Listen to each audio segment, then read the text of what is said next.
Andrew Ellis with Bertola Garmin High Desert Realty. I have some news for you today. If you've ever gone on Zillow to check out your Zestimate and been shocked at what you've seen, you're not alone. There's currently a woman in Illinois that's claiming she's having difficulty selling her home because the Zestimate says it's worth significantly less than she believes it is. Now, our friend Barbara Corcoran recently went on Good Morning America to discuss this Zestimate lawsuit with Zillow. Because what has happened with this particular woman in Illinois is she felt her home was worth $626,000, and the Zestimate came in at $562,000, so that's a $64,000 difference. Her feeling is that a typical buyer checks his estimate and thinks her home is worth less. She's claiming that her home was put in with a basket of other homes that have no bearing on the value of her home. Zillow has responded publicly saying the following. Zestimate is a starting point to determine a home's value and is not an official appraisal. The plaintiff can update her own Zestimate by adding the square footage of her home. The Zestimate, you have to realize, is just an estimate. That's why they named it that way. It's not intended to be an appraisal, and the company has been very forthcoming in saying that all along.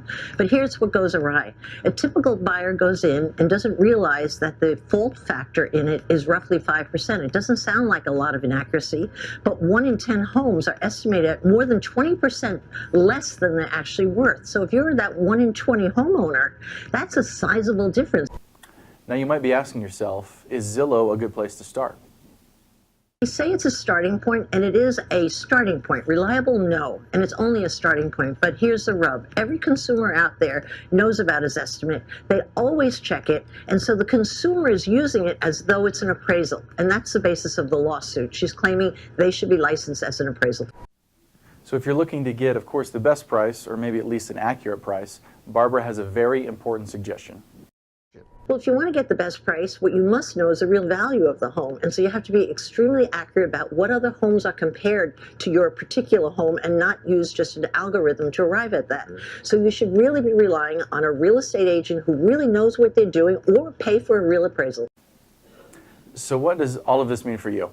If you are thinking about getting into the market as a seller, we would love to come talk with you to get you an accurate value range for your property. Come talk with you, walk the property, and get you that accurate range. If you're thinking about getting into the market as a buyer, you're looking at a particular home and you'd like to know, is this property worth what the owner says it is? Is this property worth what this Zestimate says it is? We'd love to talk with you as well. Give us a call, go on our website, 541-312-9449 or centraloregonsales.com. Thanks again, Andrew Ellis with Bertola Garmin High Desert Realty.